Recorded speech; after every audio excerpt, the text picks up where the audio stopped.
welcome back to the Crimson coverage. I'm your host, Sneha Subramani, and I'm bringing you some of the biggest campus stories from this past week.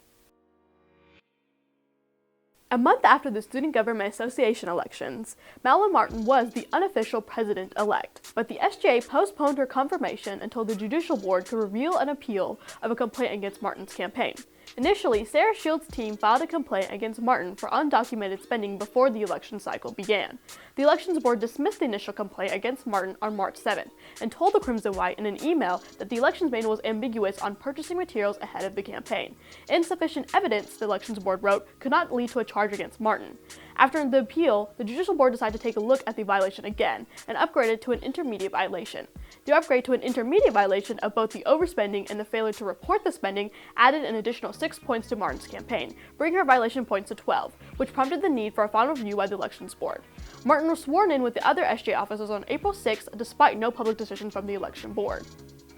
On Wednesday, April 6th, the Elections Board announced their decision after our filming. In a statement, the board wrote, "Having reviewed Opinion 22.5, the Elections Board does not support the findings of the Judicial Board based on the evidence provided in various appeals."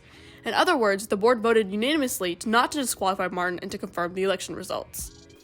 In more SGA news, UA Student Government Association Senate unanimously encouraged the university to join a coalition of Southern universities to pass the Hunger-Free Campus Bill in their state's legislature. The resolution is an official SGA request that was sent out to UA administration. Swipe Out Hunger, a California-based nonprofit organization, originally authored the bill, and they encouraged state legislators nationwide to pass it while tweaking the bill according to each state's needs. The bill allows universities to request grant funding from their state's governments to initiate student hunger relief programs on their campuses. The Student Government Association voted down a bill that would allow students to co-author legislation with recognition on the Senate docket. The bill would also have expanded endorsement criteria. The legislation was authored by Senator Drew St. Charles and Senator Justin McCleskey. It was only endorsed by Senators John Dodd and John Richardson. The bill would allow for a student outside the SGA to be listed as a co-author on proposed resolutions. Currently, students can help senators draft legislation, but cannot appear as authors on the docket disseminated to the Senate. St. Charles said the only way a student can receive recognition is if the presenting senator acknowledged the student in their summary of the legislation during the meeting. The Culture Desk did a dive into the university band and concert band's return to live performances. Members of the two bands have worked hard to get back into performing concerts as COVID-19 brought many restrictions to live performances. The university band and concert band's most recent performance was on Monday, February 28th at the Frank Moody Music Building for the 103rd program of the 2021-2022 season. The performance as a whole was full of beautifully smooth melodies and intricate soulful moments.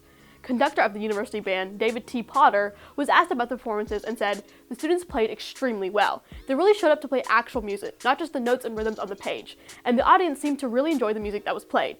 Students had the chance to experience both bands this month with their upcoming performance planned for April 21st.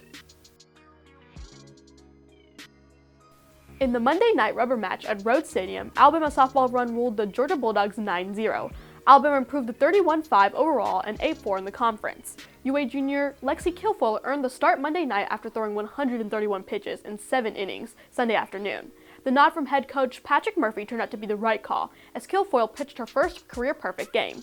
The junior from Land O'Lakes, Florida ended up throwing 69 pitches in 6 innings and striking out 10 batters and giving up no hits, walks, or runs.